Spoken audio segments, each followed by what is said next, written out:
Straight off the success of Deadpool and Wolverine, Marvel lit up, well, it's not Hall H, whatever the Honda Center preview panel is over there at D23 Expo. They showed off Captain America 4, Fantastic Four, Ironheart, SpiderMan, Daredevil, Agatha, and Ryan Reynolds too. Let's talk about all of that on That Park Place.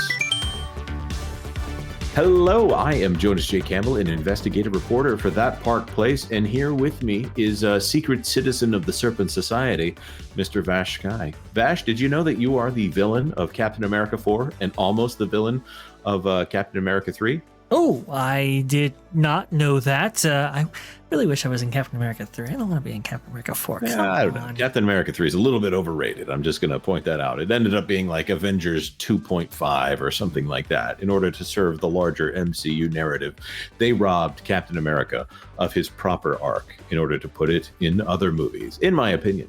But they did show off a little bit of it here. Look at this, Captain America 2022 versus 2024, both from D23. There's Captain America Nueve Terme, what is it? New World Order. I'll just say it, even though YouTube doesn't like that phrase, which is probably why Disney decided to change the name of the movie. And now it's Captain America Brave New World. What a difference 2 years makes. And apparently, $400 million? Hopefully it's good. I really am hoping it is. Yeah, and that's before we account for marketing or the fact that people are going to be taking home big portions of that. This account is Captain America News, and I think they're getting other people's stuff here, so I don't feel so bad taking a little bit of that ourselves. It says, first look at Red Hulk in Captain America Brave New World. It's not quite true that it's the first look, but here we are. We're going to show it without the sound, but look at that. It's the presidential podium. That, to me, looks like a very angry Harrison Ford right there. Yep. He is not happy that he crashed his plane. Yeah, we got to see Red Hulk. He looks kind of like what you would think Red Hulk would look like. It looks a little bit cooler than whatever it was at the end of the previous trailer for Captain America 4. Still a little bit of a tonal shift from that Captain America Winter Soldier vibe that they were trying to go for that trailer, where it's a political thriller with a giant red ogre in it. Maybe that's what they're going for with a Drain the Swamp vibe. They're trying to go for that Shrek money, Oh, wow. Man, Jonas. That was pretty impressive right there. Yeah, it looks interesting, but I do agree with you. There was a grounded sense with the original Captain America films. So this one here going straight up comic book in this way, I'm going to have to wait and see on how they'll actually approach this. But, there was a slew of different Marvel announcements, weren't there, Jonas? Oh, yeah, absolutely. You want another one? How about the fact that they showed off the cast of the Fantastic Four? I'm going to assume that not all of them are in costume here. I'm going to say this guy definitely in costume. This girl may be in costume. This Johnny Storm right here, I'm going to say that's the actual costume for that character. This right here, I'm not sure if he's just hanging around for fun or if this is supposed to be before he turns into the ever-loving blue-eyed thing. But showed off a little bit more of Fantastic Four. I think they also showed off the previous footage for the Fantastic Four that maybe was the Hall H footage here. So this is the cast addressing the audience.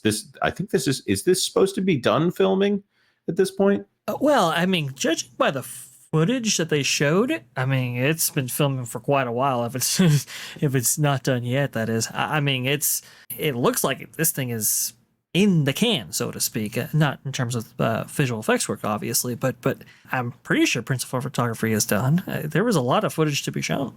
I would hope so. Also, they were treated to Michael Giacchino's score, which Michael Giacchino is one of the best living composers right now.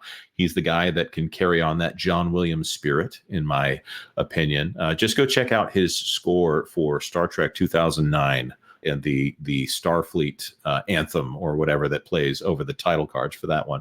Really great stuff. So it gives me hope for Fantastic Four to have a great soundtrack like that. There are even movies that I think we all agree are not very good movies that have great soundtracks that elevate them a few notches. I'm not going to name them because I just don't want to be mean right now. On that same spirit, though, let's talk about Ironheart. There was a trailer for Ironheart showed, and look at this. They brought Ryan Coogler, who obviously directed the 2 Black Panther films. They're bringing him in. They're making sure everybody knows that he is the producer on Ironheart, which follows young Riri Williams as she. I don't know the exact plot here. There was a trailer shown. Trailer didn't look bad. Wasn't quite to my taste, but it wasn't a bad trailer. Vash, did you see it? I will admit I didn't seek this one out. Well, all right then. It shows some Ironheart in the suit action here. Doesn't quite look as cool as the Iron Man armor. There's a reason that Iron Man armor is so iconic. But I'm noticing right here, Anthony Ramos. I think he's playing a villain called the Hood, and he might have some mystic powers here. And I think he funds Riri Williams in some way and gets her into a little bit of trouble here as she struggles along. Is this Alden Ehrenreich? Because that's an interesting person to have in the cast. There's also rumors that Sacha Baron Cohen might be playing Mephisto in this production. That's really interesting. Yeah, but that also wouldn't be the first time that we've heard that Mephisto is in a production. So maybe I'll end up regretting it if he ends up actually in the cast. I know they're trying to incorporate some of the more modern Marvel comics into the MCU, and Ironheart is definitely one of them. I don't know. I mean, it could be good. I don't want to judge a book by its cover, but if we're judging this film by the books of the Marvel canon, I don't know. I might take a pass at this. Yeah, I think it'll probably struggle if it follows too closely there. I'm not really looking forward to it. I'm only seeing part of Wakanda Forever at this point, and that character felt like it was playing emotions and stereotypes. It was just very difficult to follow. A lot more comedic beats attached to that character, to where I didn't really see where that character was grounded. I thought that they were there to be a reactionary character, not just a reaction character, but a reactionary character. Now, another thing that was shown was the Your Friendly Neighborhood Spider-Man show, which I'm going to point out that you could probably take the word "your" off the beginning of this and still have the effect here and just go for Friendly Neighborhood Spider-Man. You know, there's still time to fix that. But the first clip from it was shown and reveals that Peter gets his spider bite when Doctor Strange and Venom come through a portal fighting along with a spider. That's fascinating. It's kind of funny to me. This is obviously from the films themselves, but it's kind of a Ben Reilly costume here that he's got, but obviously color swapped. It sounds like it's going to be What If in general. So if we go over here, there's this one from Discussing Film, Peter and Norman's relationship in Friendly Neighborhood Spider-Man, I'm going ahead and renaming it now, is like a what if scenario of Peter and Tony from the MCU. The main difference being Peter learning from Norman, who uses more questionable methods. Norman Osborn is obviously somebody they haven't done a good job with yet. They haven't put him in the Tom Holland Spider-Man movies, other than the only Norman Osborn that there really is to speak of, that being Willem Dafoe's. Yeah, well, I'm sort of a scientist myself now. You got the meme, right? But this looks very interesting. I did hear about an animated project within Marvel that they were really excited about. It's nice to see some of the visual footage from this, at least the artwork that they're going off of. The concept sounds very cool. Could really be interesting, could really be fun. But I think there was a couple more exciting announcements that really, I got to be honest, I am genuinely excited about. Oh, well, of course, Vash, we're going to talk about your favorite project here. It looks like Agatha All Along is coming along nicely. Okay, so with Agatha All Along, obviously this one has changed titles like 70 times. I don't know if it's been a bit, honestly, at this point. And they've all been alliterative. I'm kind of surprised that they're still calling it Agatha All Along. It kind of feels like they greenlit it on the strength of the song and the memes around this character. And then they couldn't find a better title. So the Agatha series will be coming to Disney Plus on September 18th. That's about a month from now. It seems to be around Agatha's character putting together her coven and going down the witch's road. They came out and they sang a song from the show. And this is the second Disney Plus series in a row that centers around witches, probably LGBT witches who sing songs about being witches. And I think this is, insert the meme about Doofenshmirtz, and it's weird that you would have two nickels. I'm not telling this joke correctly, but it's two shows in a row that are centered on witches that happen to be lesbians who also sing in the show. And not just they happen to sing a song in the background, like produced songs. So whatever this thing is about witches, Disney, you need to get it out of your system real quick, because I'm not saying you can't do stories about witches, but it's getting a little repetitive here. Everybody can't be a witch. I would agree with that. Yeah. I will say, taking the plot points of what the best episode of The Acolyte and Acolyte episode 3, I say that with very much sarcasm, probably not the best idea for this. Now, Agatha was a big part of what made WandaVision successful. Obviously, everybody remembers the meme, but we really want to go ahead and spin off a whole show with this. This looks like a series that Marvel, well, they're getting out the door and maybe not looking back. Yeah, it's kind of funny. The Agatha character actually became less interesting the more like her quote unquote true form. The laser bolt fight, I know it's supposed to be magic, but is essentially a laser bolt fight in the sky, was the least interesting part of the WandaVision series there. That show really, when it's centered around Wanda and especially Vision, which they didn't really talk about it, but they have Terry Metalis doing Vision Quest, which I'm very excited about that because he did a fantastic job on what was it, Picard season 3. I don't know if you can have an entire series centered around Agatha.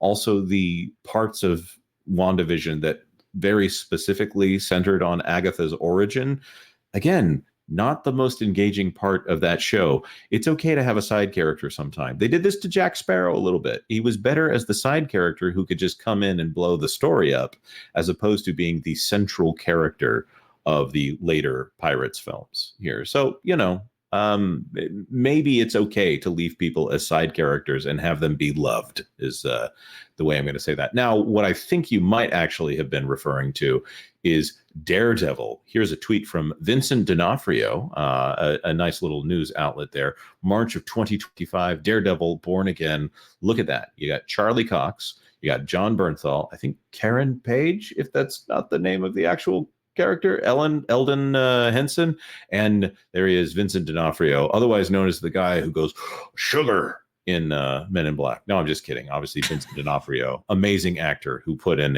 an amazing physical performance in Men in Black, but also the Kingpin.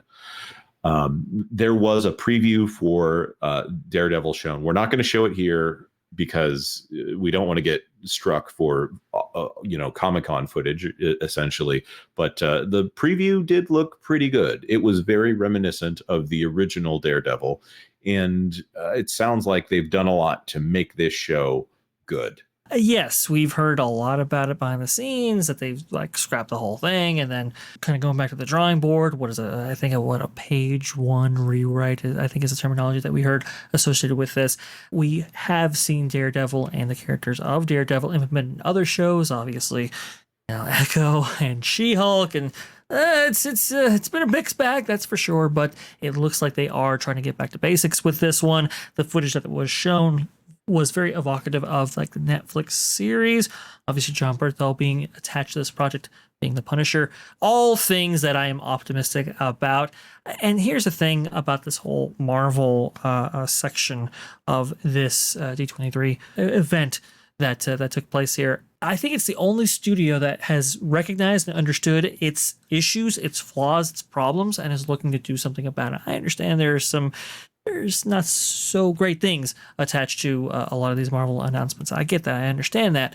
But it does seem like they're at least trying to pivot in some way, getting back to kind of what made this franchise and these sub-franchisees so successful in the first place, and getting back to that. I think that's a big win here. I think that the studio that has the most intrigue, at least for me. Yeah, I think that's a good way of putting it. I would put Marvel somewhere near the top, maybe the live action segment right underneath that. probably Pixar, then Disney Animation, and then all the way at the bottom would be Lucasfilm. We don't know what Lucasfilm is thinking right now. With that being said, I think we have reached the end of all of the Marvel announcements here, and this might be us wrapping up our D23 entertainment coverage on this. I don't know. We want to know in the comment section down below, what are your thoughts on what's going on with Marvel? Have they turned the ship here? Let us know in the comments below. Like this video if you like this video, and of course, if you wouldn't mind, consider subscribing to That Park Place for all the news that should be fun. Thanks for watching That Park Place News. For more information, consider checking out www.thatparkplace.com. And don't forget to subscribe, share, like, and send this out on your favorite social media accounts.